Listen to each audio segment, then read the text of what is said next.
The library had always been a sanctuary for May. Between the tall shelves filled with books and the hushed atmosphere, she found comfort in a world that otherwise made her feel like she was constantly standing on a stage without knowing her lines. At 32, May had worked at the small-town library for nearly 5 years, and most people in Pinewood knew her only as the quiet lady who helps with the books, or the librarian with the long, dark hair who hardly speaks. She preferred it that way. On a crisp autumn Tuesday, May was organizing the new arrivals when Mrs. Patterson, the head librarian, approached her desk. May immediately noticed the cream-colored envelope in her hand. "This is for you," Mrs. Patterson said, placing the envelope on May's desk. "We're having a retirement party for Judy next Friday. 8 years working together, you have to come." May's stomach tightened as she picked up the invitation. Social gatherings were her personal form of torture. Too many eyes that might look her way. Too many conversations she'd need to navigate. Too many opportunities to say the wrong thing or worse. Nothing at all when something was expected. I'll try to make it," May said softly, already planning her excuse. Mrs. Patterson shook her head. "No, dear. Not try. Judy specifically asked if you would be there. She's always had a soft spot for you." The weight of obligation settled on May's shoulders. Judy had indeed been kind to her from her first day, never pushing her to be more outgoing but always making sure she was included. Judy had defended her when the new board member suggested that someone more approachable should work the front desk. "The party is at the Garrison," Mrs. Patterson continued. "You know, that fancy place downtown with the old piano in the corner. 7 o'clock, semi-formal." After Mrs. Patterson walked away, May stared at the invitation. The Garrison was the most upscale restaurant in Pinewood, housed in a renovated historical building with exposed brick walls and dark wood floors. She'd walked past it many times but had never been inside. The thought of entering such a place, filled with well-dressed people making small talk over wine glasses, made her want to hide behind the reference section and never come out. That evening, May stood before the modest closet in her one-bedroom apartment, surveying her options. Everything she owned seemed designed for blending in, for not attracting attention. Dark blues, browns, and grays hung neatly in a row. After trying on and discarding 3 outfits, she settled on a navy blue dress she'd bought 2 years ago for a cousin's wedding. It was the nicest thing she owned, but still understated enough that she hoped it wouldn't draw any eyes. As the days passed, May considered calling in sick at least a dozen times. But each time she saw Judy smiling and helping patrons with her typical warmth, May's resolve strengthened just enough to keep the upcoming party on her calendar. Friday arrived with cruel swiftness. May spent extra time on her appearance, not out of vanity but from fear of looking out of place. She brushed her long hair until it shone and applied a touch of makeup, just enough to look like she'd made an effort without suggesting she wanted to be noticed. The walk to the Garrison took exactly 12 minutes. May had timed it the day before, walking past the restaurant with her heart beating rapidly just looking at the elegant entrance. Now standing across the street, she could see people already arriving. Through the large windows, the warm lighting made everyone inside look like they belonged to a world May only observed from a distance. "You can do this," she whispered to herself. A habit from childhood. 2 hours. Just 2 hours to show respect for Judy. The hostess directed her to a private room in the back. The space was already half full with her colleagues, some whom she recognized immediately, and others she'd seen only in passing over the years. A table along one wall held elegantly arranged appetizers, and servers circulated with champagne. In the far corner stood the piano she'd heard about, an old upright model, with dark wood that had probably been beautiful once but now looked worn and forgotten. May accepted a glass of water from a server and found a spot near the wall where she could observe without being in the center of things. She nodded politely when someone caught her eye, but made no move to join any of the animated conversations happening around her. "You came." Judy appeared suddenly at her side, looking elegant in a burgundy dress that complemented her silver hair. "I'm so glad, dear. I was worried you might find an excuse." May felt her cheeks warm. "I wouldn't miss it," she said, the lie feeling bitter on her tongue. "Congratulations on your retirement." 37 years, Judy sighed. "Hard to believe. The library was my whole life for so long." She looked at May with unexpected seriousness. Don't let that happen to you, dear. There's so much more out there. Before May could respond, someone called Judy's name, and she was swept away into the crowd, leaving May alone again with her water glass and racing thoughts. What did Judy mean? Was it a criticism, advice? May had never considered her life lacking. Yes, it was small and quiet, but it was safe. She had her books, her small apartment, her routine. What more should there be?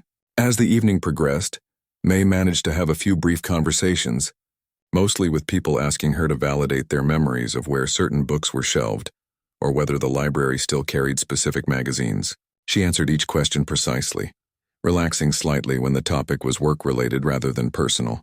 She was just beginning to think she might survive the evening when the atmosphere in the room shifted.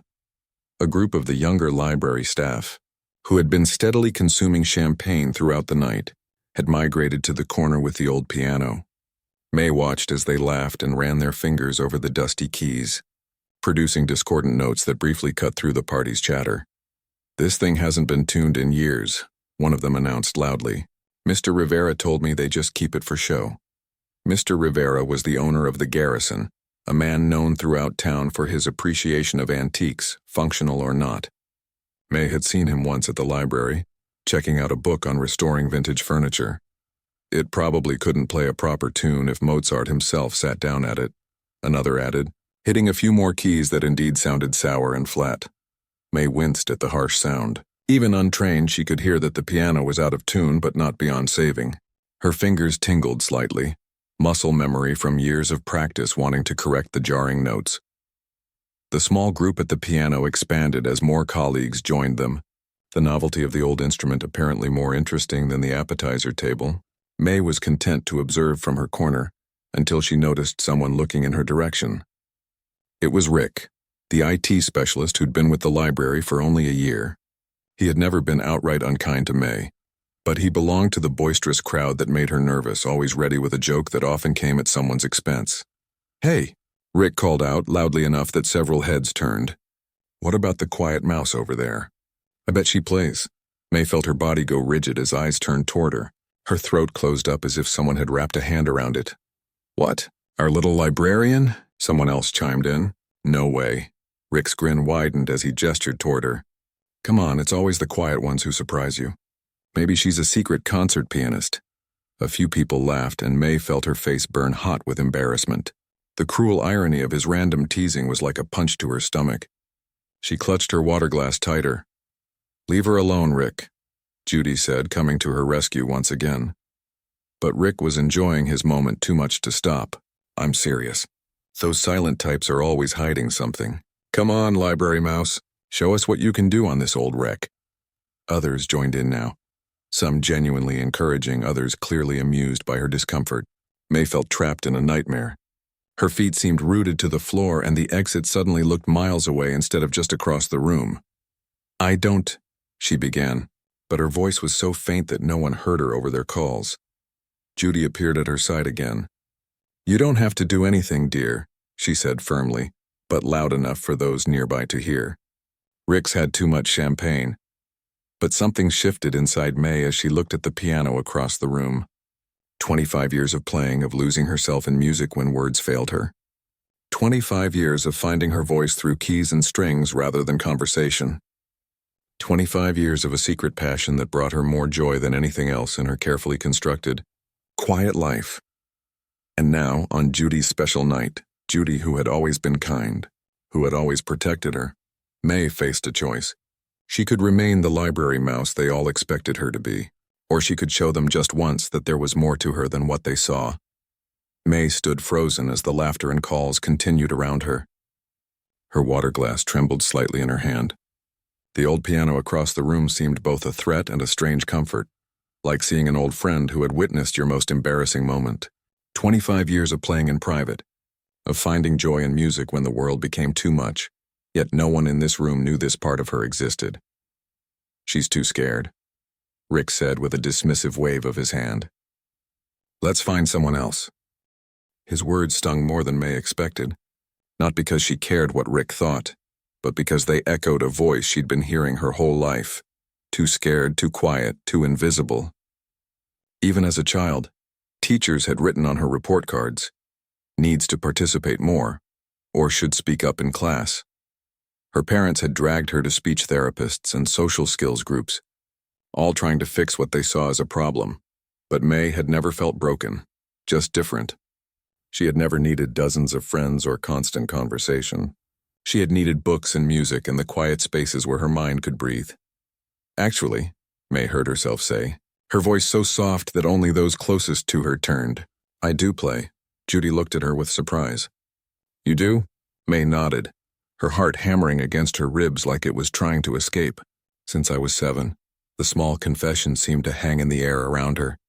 May felt dizzy with the realization that she had just volunteered information about herself, had just deliberately drawn attention her way. Well then, Judy said with a warm smile, would you like to play something for us? Before May could answer, Rick's voice cut through again. Oh, come on.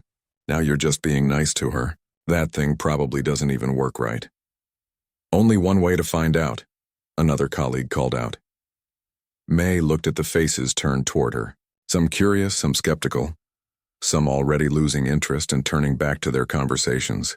She looked at Judy, whose kind eyes held no pressure, only support. And then she looked at Rick, whose smirk suggested he was already preparing jokes about her inevitable failure. Placing her water glass on a nearby table, May took a deep breath. She smoothed the front of her navy dress and walked across the room toward the piano. The crowd parted slightly, conversations dimming as people realized something unexpected was happening. May felt their eyes on her back like physical touches, each one adding weight to her shoulders. The piano bench was old but sturdy, its leather seat cracked with age. May sat down and gently lifted the fallboard that covered the keys. They were yellowed and some showed chips, but they were all there. She placed her hands in her lap for a moment, gathering herself. We don't have all night. Rick stage whispered loudly enough for many to hear. A few nervous chuckles followed. May closed her eyes. In her apartment, she had a digital piano with headphones. Her compromise when neighbors in her previous building had complained about her playing an upright. No one had heard her play in years, not since college when she'd taken elective music classes but refused to perform in recitals. Her teacher had been disappointed, telling her she had talent that shouldn't be hidden. Opening her eyes, May placed her fingers on the keys. They felt cool and familiar. She started with a simple C major scale, testing the piano's response. As expected, it was out of tune, but not terribly so.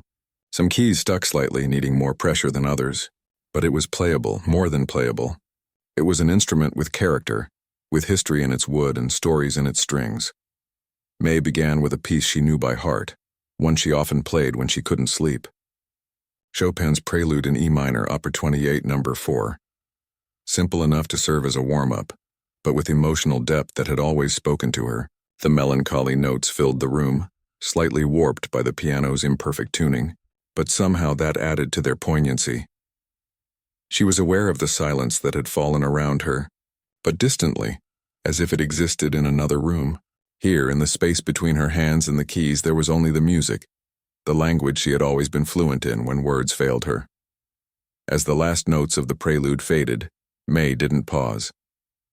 She transitioned into Debussy's Clair de Lune, a piece that required more technique and expression. Her fingers moved with increasing confidence across the keys, finding their way despite the piano's quirks. She swayed slightly as the music built, her body responding to the crescendos and diminuendos in a way it never did to conversation. May was no longer in the garrison. She was in every practice room she'd ever sat in, every living room where she'd played family pianos during holidays, every music store where she'd shyly tried out instruments when no other customers were around. She was in all those private moments when music had been her voice, her comfort, her joy. The restaurant piano had limitations. Certain notes buzzed slightly. Others were muffled, but May worked with them, adjusting her touch to coax the best sound possible from the neglected instrument. As she played, she felt something inside her shift. The self-consciousness that normally kept her rigid began to dissolve, replaced by a freedom she usually only felt alone. When she finished Clair de Lune, she finally allowed herself to look up. The room remained silent, but not with the awkward tension she feared. It was a different kind of silence, attentive, surprised, respectful. Faces that had always looked past her now focused directly on her with expressions of astonishment. That was beautiful, Judy said finally, breaking the spell. I had no idea. Rick stood slack-jawed near the appetizer table, his champagne glass forgotten in his hand. Emboldened by their reactions and the music still flowing through her, May turned back to the keys. This time she chose something more challenging, Rachmaninoff's Prelude in G minor. The piece demanded everything from a pianist: technical skill, emotional range, physical stamina. As her hands stretched to reach the difficult chords and her fingers flew through the complicated runs, May felt exhilarated rather than exposed. The broken piano protested in places, some notes weaker than others, but May adapted, emphasizing different voices in the music to accommodate its limitations. In a strange way, the piano's imperfections matched her own, overlooked and underestimated, but with unexpected depths. When the final powerful chords of the Rachmaninoff rang out, someone began to applaud. Others joined in, the sound growing until it filled the room. May sat still, her hands resting in her lap, her breath coming quickly as if she'd been running. She felt both drained and energized, vulnerable and powerful. Mrs. Patterson was the first to approach the piano. "In 8 years you never mentioned you could play like that," she said, wonder in her voice. May shrugged slightly. "No one ever asked." "I've heard professional pianists who don't play with that much feeling," someone else added. Moving closer, more colleagues gathered around the piano now, their faces showing genuine interest rather than the polite tolerance May was accustomed to. They asked questions: how long she'd been playing, what training she'd had, what other pieces she knew. May answered quietly but steadily, surprising herself with each response that didn't stick in her throat.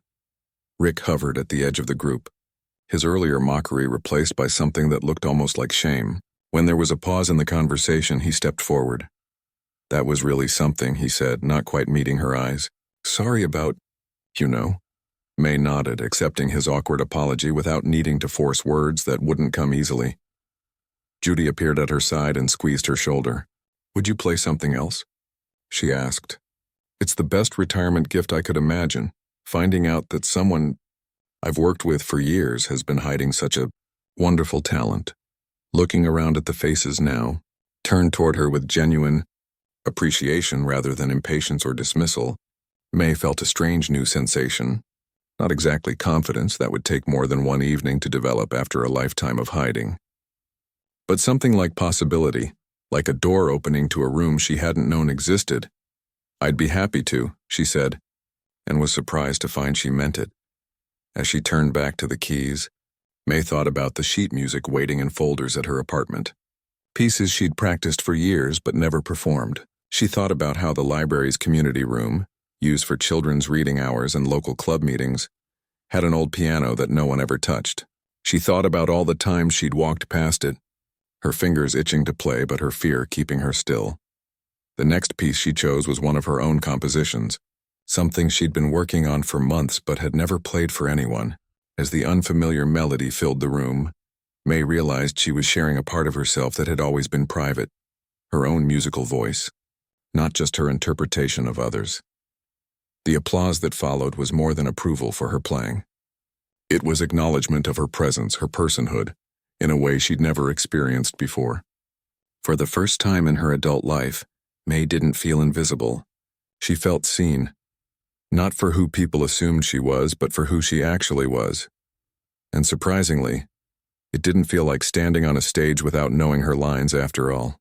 It felt like finally getting to say what she'd always wanted to say, in the language that had always made the most sense to her.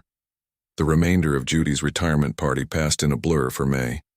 She played several more pieces, some requested, some chosen from her mental library of favorites. The old piano, despite its imperfections, responded to her touch as if grateful to be truly played again after years of neglect. Between songs, May sipped water and listened more than talked, but the quality of the silence around her had changed. It was no longer the awkward void people rushed to fill when they noticed her, but a respectful pause, an invitation rather than an expectation. When the party finally wound down close to midnight, May found herself surrounded by a small group of colleagues who seemed reluctant to leave. They asked questions about her musical background with genuine interest. "I started lessons when I was 7, May explained, her voice still soft but steadier than usual. "My grandmother's idea." She played, and I think she saw something in me that needed an outlet. Did you study music in college? Mrs. Patterson asked. May shook her head. Just library science. But I took elective courses in the music department. Theory, composition, history. You should have majored in music, someone commented. You're really talented. May smiled faintly. I love libraries. Books and music, they've both been good friends to me. Mr. Rivera, the restaurant owner, approached as the group began to disperse. He was a tall man with salt and pepper hair and hands that showed years of work despite his now successful business. Young lady, he said, his voice warm with admiration. You brought that old piano back to life tonight. I haven't heard it sound like that since my father was alive. It's a beautiful instrument, May replied. It just needs some care. Mr. Rivera nodded thoughtfully. My father was the musician in the family. I kept the piano for sentimental reasons, but tonight you reminded me why he loved it so much. He hesitated before continuing. Would you consider playing here sometime? Nothing formal, just an evening now and then, background music for the dinner crowd. May felt her chest tighten with familiar panic. Playing for colleagues was one thing, a one-time moment of courage in a safe setting. Playing regularly for strangers who might judge her not just for her music but for her awkwardness, her quietness. I don't think I could, she said, the words coming out in a rush. I've never performed. Not really. Mr. Rivera held up a hand. Just think about it. No pressure. The piano could use some attention from someone who appreciates it. He handed her a business card. Call me if you change your mind. May slipped the card into her purse. Certain she would never use it, but too polite to refuse it outright. As she gathered her things to leave, Judy approached for a final goodbye. Thank you for coming tonight, Judy said, embracing May with unexpected warmth. And thank you even more for sharing your music. It was the best retirement gift I could have imagined.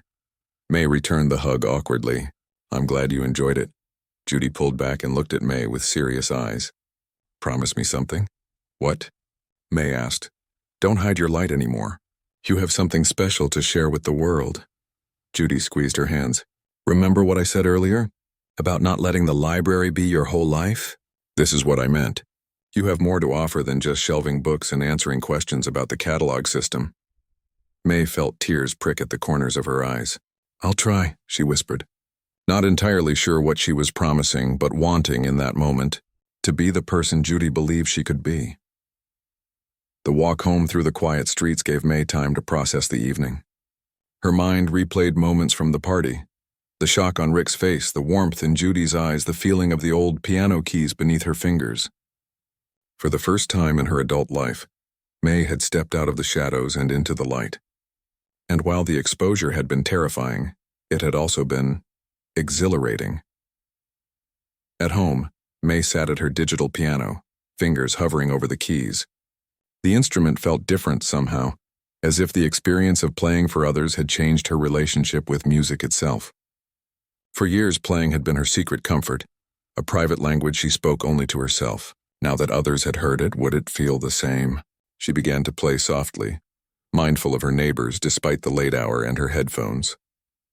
The piece was one she'd been working on for months, her own composition, inspired by the changing seasons she observed through the library windows. As the melody flowed from her fingers, May realized the music didn't feel diminished by sharing. If anything, it felt expanded, as if it now contained echoes of the connections it had created. Sleep came slowly that night, May's mind too full of new possibilities to easily settle. When her alarm went off the next morning, she hit snooze twice before finally dragging herself out of bed. Saturday shifts at the library were usually quiet, perfect for someone who preferred minimal social interaction. Today, though, May found herself wondering if things would be different. They were, but not in the way she had feared. When she arrived at the front desk, Mrs. Patterson greeted her with unusual warmth. Good morning, May. That was quite a revelation last night. May managed a small smile. Good morning. Did Mr. Rivera really offer you a playing gig at the Garrison? Mrs. Patterson continued, straightening a stack of return slips. Judy mentioned it before she left. He did, but I don't think I'll take it, May replied, settling into her chair and switching on her computer. Mrs. Patterson looked at her with raised eyebrows. Why ever not? It would be perfect for you, playing music but not having to talk to people. May laughed despite herself. It was true that the idea of playing background music, being heard but not the center of attention, had a certain appeal. "I've never performed professionally," she explained. "I wouldn't know where to start." "Start by calling him," Mrs. Patterson said firmly. "The worst he can say is that he's changed his mind." May nodded non-committally and turned her attention to the computer, signaling an end to the conversation.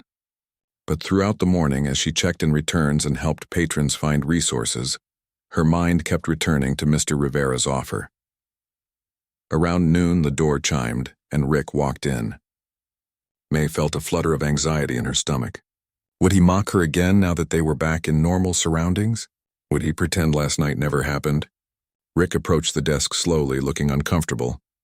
"Hi," he said, shifting from one foot to the other. I wanted to return this." He placed a book on the counter. "And to say sorry again. About last night. I was a jerk." May scanned the book, a thriller she'd read herself months ago, and pushed it toward the returns cart. "It's okay," she said quietly. "No, it's not," Rick insisted. "I made assumptions about you." "That's never okay." He paused. "You play beautifully. Like seriously, professionally beautiful." "Thank you," May said, surprised by the sincerity in his voice. "Anyway," Rick continued, "I heard Mr. Rivera offered you a gig at his place." "That's pretty cool." "I probably won't do it," May replied automatically. Rick looked genuinely puzzled. "Why not?" "You'd be amazing." Before May could respond, another patron approached with questions about the non-fiction section. By the time she finished helping them, Rick had gone. But his question lingered. Why not? The rest of her shift passed uneventfully. May shelved books, assisted patrons, and processed new acquisitions with her usual quiet efficiency. But something had changed inside her. The rhythm of her familiar tasks now seemed to be accompanied by a soundtrack in her mind. Music that wanted to be played, to be heard. When she arrived home that evening, May set her bag down and went straight to her piano. She played for hours, losing herself in the music as she always had. But this time she imagined people listening, not judging, just appreciating. She imagined bringing joy or comfort or reflection to others through her playing, the way her favorite books did for library patrons. Later, as she made a simple dinner, May's eyes kept drifting to her purse, where Mr. Rivera's business card rested in her wallet. What would it be like to play at the Garrison? To sit at that old piano regularly, coaxing beautiful sounds from its worn keys while diners enjoyed their meals. The thought still frightened her, but in a different way than before, more like standing at the edge of a swimming pool on a hot day, knowing the initial shock of cold would give way to something refreshing. After dinner, May took out her phone and the business card. Her finger hovered over the keypad for a long moment before she finally began to dial.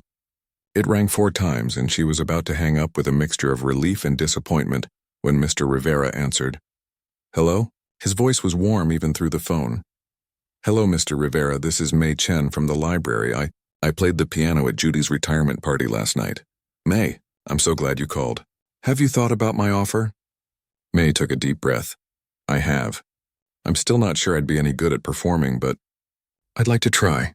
If the offer still stands." "It absolutely does," Mr. Rivera replied, enthusiasm evident in his voice. "Could you come by tomorrow afternoon? We can talk details and you can spend some time with the piano. Get to know each other better." "I'd like that," May said, and was surprised to find she meant it. "What time would work for you?" As they settled on a time, May felt a curious mixture of terror and excitement. She was stepping into unknown territory, far beyond the safe boundaries she had maintained for years. But for the first time, the promise of what might lie beyond those boundaries seemed worth the risk of leaving them behind. When she hung up, May returned to her piano and played a gentle nocturne, not practicing, just playing for the joy of it. Tomorrow would bring new challenges, but tonight she would simply be grateful for the music that had always been her most authentic voice, and for the courage she had somehow found to let that voice be heard. Sunday afternoon found May standing outside the Garrison 15 minutes early, her heart hammering against her ribs. The restaurant was closed to regular customers, making the large front windows appear darker and more imposing than they had during Judy's retirement party. May smoothed down her cardigan and checked her watch for the 3rd time in as many minutes. "Just go in," she whispered to herself. "You've been here before. You've played this piano before." But that had been different, an impulsive moment of bravery fueled by years of silent frustration. This was deliberate, a conscious step into unfamiliar territory. Taking a deep breath, May pushed open the heavy wooden door. The interior was quiet but not empty. A few staff members moved between tables, setting up for the evening service. The lights were dimmed, creating pools of soft gold against the dark wood and exposed brick. Mr. Rivera emerged from what must have been the kitchen, wiping his hands on a small towel. His face brightened when he saw May. "You came. Excellent." He crossed the room with quick strides and extended his hand. Thank you for being on time. In the restaurant business, that's a rare quality. May shook his hand briefly. "I'm usually early, actually," she admitted. "I've been outside for a while." Mr. Rivera laughed, the sound warm and genuine. "Honest, too. Come, let's sit and talk before you try out the piano again." He led her to a small table near the piano corner. A young server appeared with 2 cups of coffee. May wrapped her hands around the warm mug gratefully, using it as an anchor for her nervous energy. "So," Mr. Rivera began, "I'm thinking Thursdays and Sundays to start. Dinner service from 6 to 9. Nothing too formal. Background music while people eat. You can take breaks whenever you need to. Does that sound reasonable?" May blinked, surprised by his directness. She had expected more questions about her experience, her repertoire, her training. You still want to hire me? Without an audition or anything?" Mr. Rivera smiled. "May, I heard you play on Friday. That was all the audition I needed. Besides," he gestured around the empty restaurant, "this isn't Carnegie Hall. I'm not looking for a concert pianist. I'm looking for someone who can play beautiful music that enhances people's dining experience." He took a sip of his coffee. "And someone who will be kind to my father's piano." "It's a lovely instrument," May said, glancing toward the corner where the old upright stood. "It needs tuning and some minor repairs, but the tone is still beautiful." "I've scheduled a tuner for Tuesday," Mr. Rivera replied.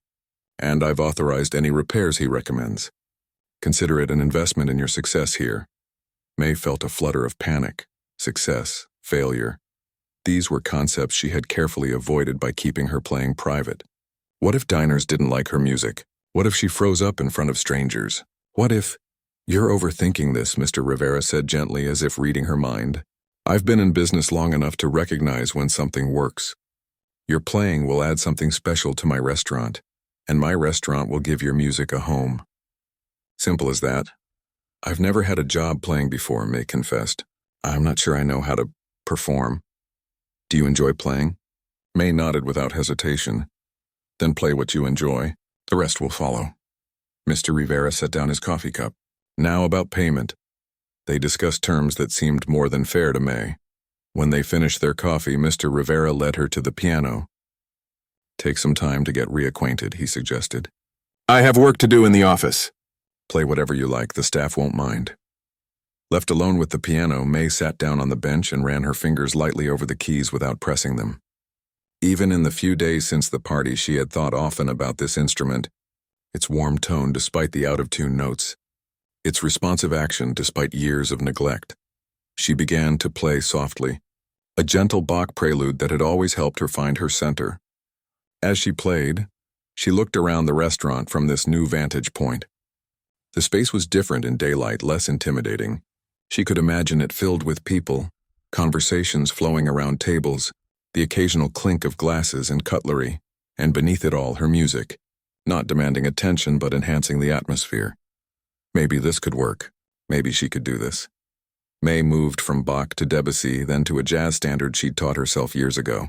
She experimented with volume, finding the balance that would allow the music to be heard without overwhelming conversation. Lost in exploration, she didn't notice Mr. Rivera's return until she finished a piece and heard applause. She turned to find him standing nearby with a tall woman, whose elegant gray suit suggested she wasn't restaurant staff. "Forgive the interruption," Mr. Rivera said. "May, this is Ms. Winters, the director of the Community Arts Center. Diane, this is May Chen, our new Thursday and Sunday pianist." May stood and shook the woman's hand, trying to hide her surprise and sudden nervousness. "A pleasure," Ms. Winters said with a warm smile. "Angelo has been telling me about your playing. The Arts Center is always looking for local talents to feature in our programs." "Oh, I'm not—" May began automatically. Don't let her modesty fool you. Mr. Rivera interjected. She's remarkable, Ms. Winters laughed.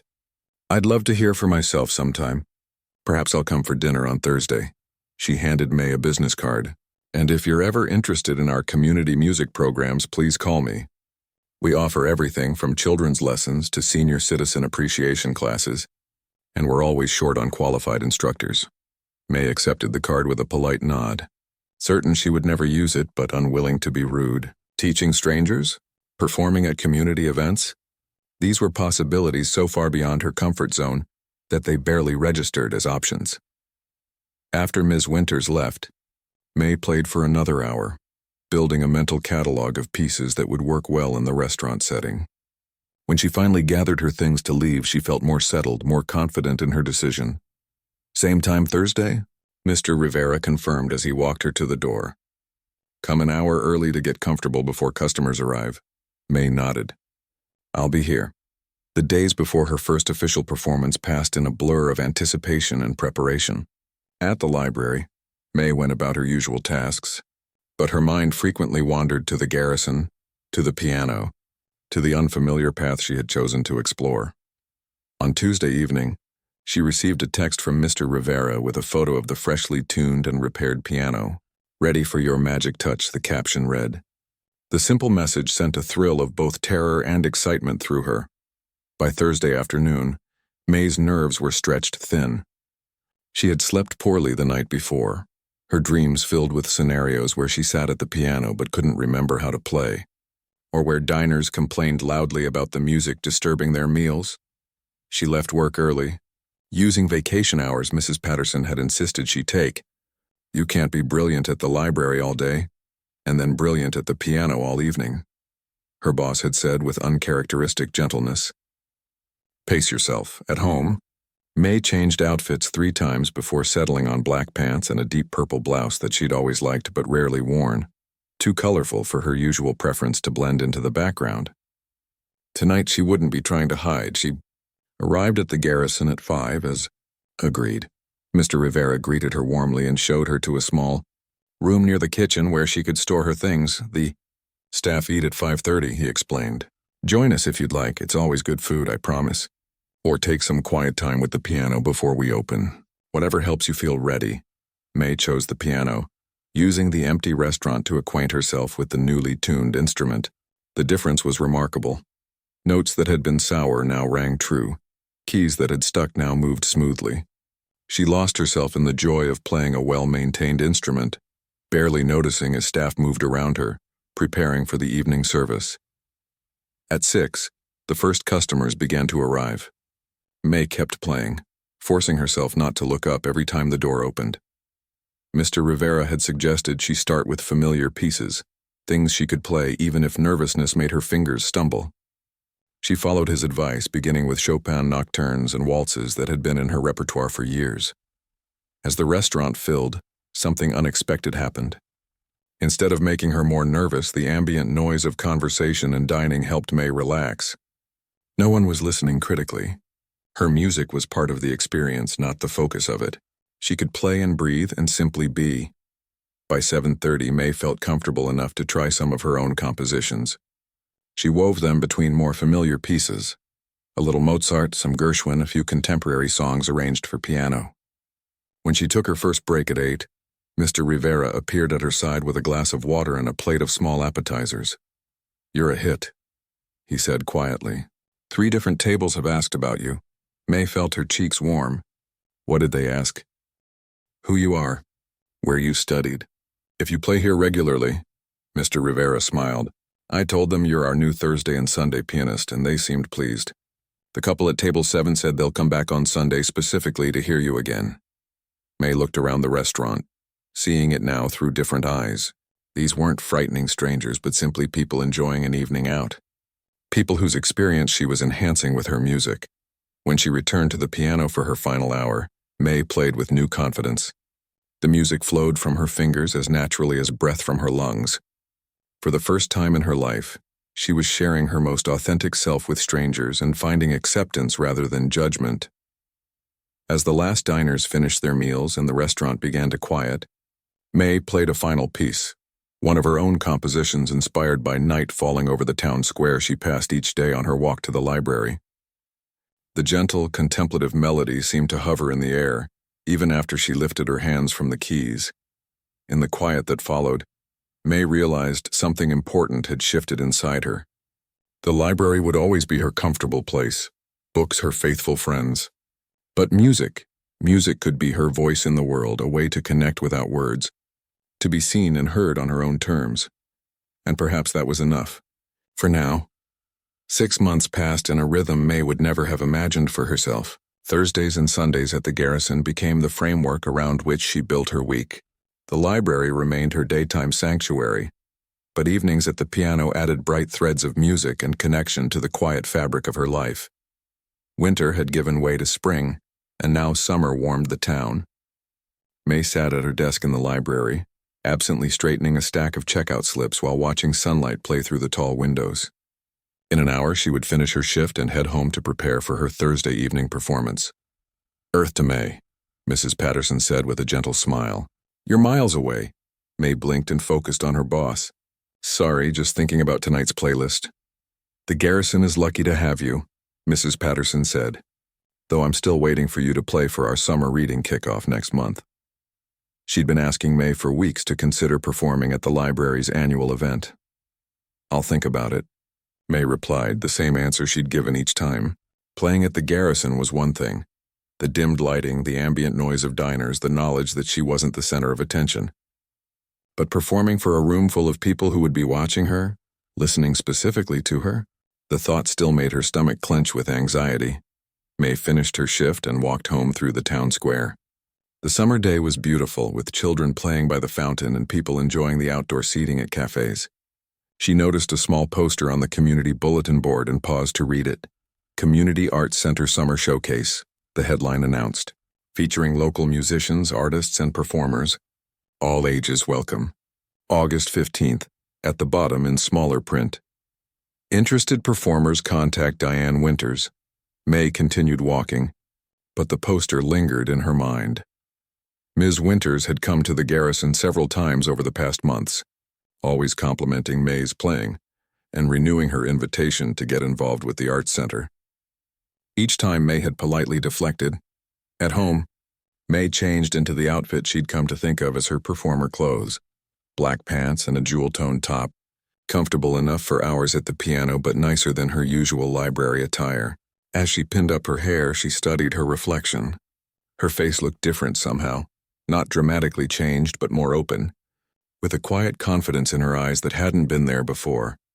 The May who had hidden in the corner at Judy's retirement party 6 months ago would not recognize this version of herself, she thought. Not completely transformed, she was still quiet, still more comfortable with books than with small talk, but evolving, like a piece of music that maintains its core melody while developing new harmonies. At the Garrison, Thursday evenings now brought regular customers who came specifically to hear May play.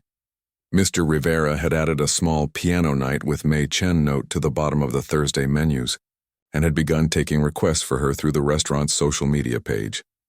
"The Chen fan club is out in force tonight," he told her as she arrived, nodding toward 3 tables of regulars.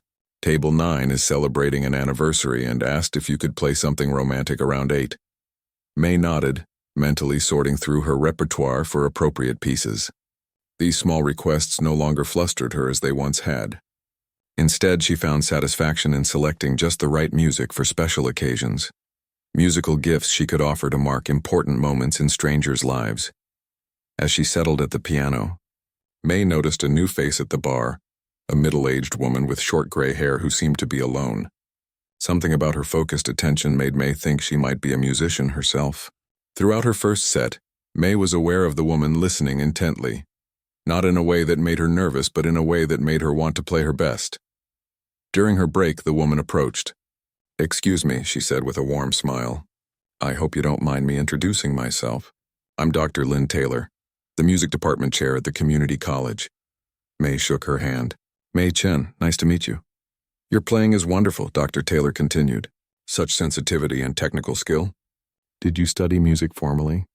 "Just as an elective in college," May replied. "I've mostly taught myself." Dr. Taylor looked impressed. That makes it even more remarkable. I won't keep you from your break, but she hesitated. We're looking for a part-time piano instructor for our continuing education program. 2 evenings a week, beginners and intermediate students. Would that be something you might consider? 6 months ago, May would have refused immediately. The very idea of teaching strangers too overwhelming to contemplate. But now she found herself saying, I've never taught before. The best musicians don't always make the best teachers, Dr. Taylor acknowledged. But sometimes those who've found their own path bring something special to teaching. Your playing shows patience and understanding of the instrument. Those qualities translate well to instruction. She handed May a business card. Think about it. No pressure. May tucked the card into her pocket next to the one from Ms. Winters that she'd kept all these months. I will. Thank you. When she returned to the piano, May found herself playing with a new awareness. How would she explain this passage to a student? How would she break down this technique for someone just learning? The questions changed her relationship to the familiar pieces, making her more conscious of her choices. Later that night, as May walked home under a sky scattered with stars, she felt a sense of possibility that was both exciting and frightening, teaching at the college, performing at the Art Center showcase, playing for the library's summer reading event.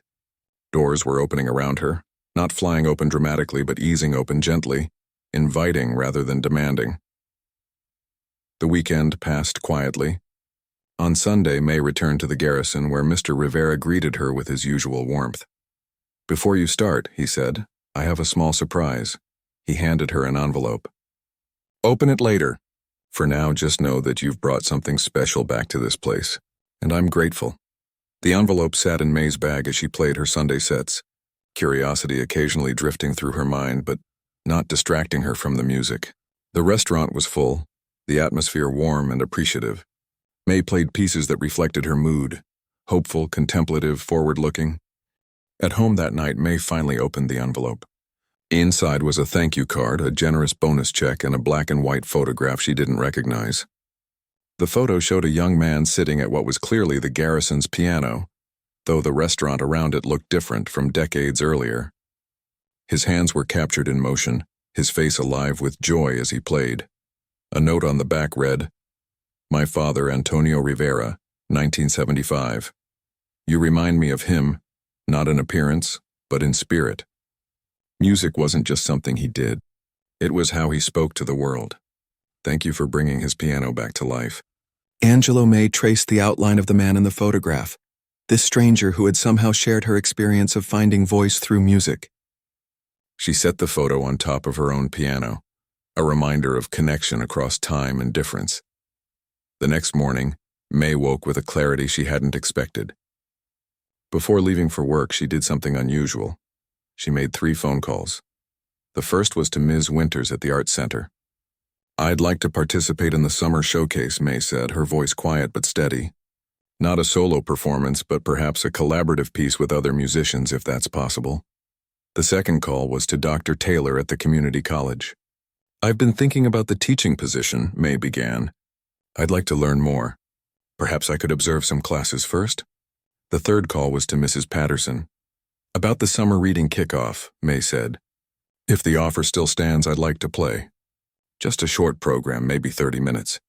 As she walked to the library afterward, May felt lighter somehow, as if the weight of all her unspoken music had been pressing on her for years and was now finding release, not just through her fingers on the keys, but through new connections, new expressions of herself in the world, at her desk.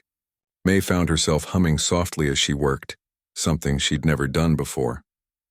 Mrs. Patterson noticed and smiled but didn't comment. Some changes didn't need acknowledgement. They simply needed space to grow. That evening, May sat at her piano at home, playing not from sheet music or memory but from the heart, composing as she went. The piece that emerged was unlike anything she'd written before, more complex, more confident, moving between moments of quiet introspection and passages of surprising boldness. When she finished, May wrote down what she could capture of the spontaneous composition. At the top of the page, after a moment's consideration, she wrote a title, Finding My Voice. 6 months earlier, a broken piano and a cruel joke had pushed her into the spotlight she'd spent a lifetime avoiding. Now she was choosing to step forward on her own terms, not all at once and not without fear. but with the growing understanding that her music wasn't diminished by sharing, it was completed by it. The shy woman who had once been told to play a piano as a joke had found something unexpected. Not just an audience, but a community. Not just approval, but connection. Not just a talent, but a purpose, and that was no joke at all.